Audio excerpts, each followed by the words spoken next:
Welcome to RaceNet's preview for the Sunshine Coast on Sunday. The rail's staying out in the 9 metre position as it was on Friday, and so it should play fairly again. We're going to kick it off in race 1 and try and build a bank with Osmosis. She's performed well since resuming and has faced a step up in distance at each outing, the most recent being over 1400 metres here, where she ran on well to just miss. She gets up to 1600 metres for the first time and should now be reaching peak fitness.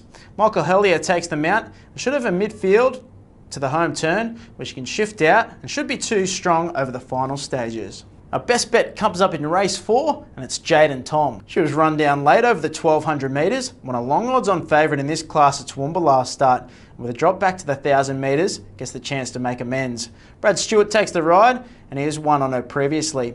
From the good gate, he can go to the front, rate her appropriately, and he should be able to hold them all off. Our value play on the day comes up in race 6, and it's Give Us a Cuddle. She's a Ben Curry trained mare who resumed with a narrow win at Toowoomba in a benchmark 60 over the 1200 metres, but should be improved and will appreciate the extra distance here, having previously placed over the 1600 metres at this track.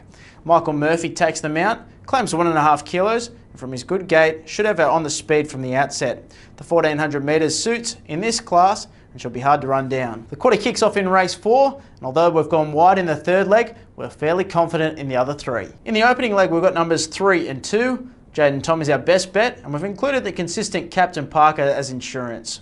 In race 5, we've got numbers 5 and 1. Arizona has been racing soundly since joining Liam Birchley and is suited in this class, track and distance.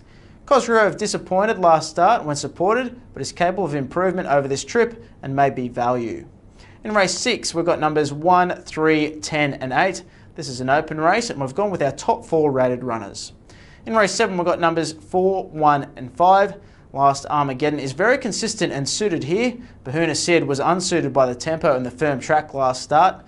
Ghetto Boy has changed stables. He's coming off a good win at Wyong and should be suited here. All the best with your investments at the Sunshine Coast.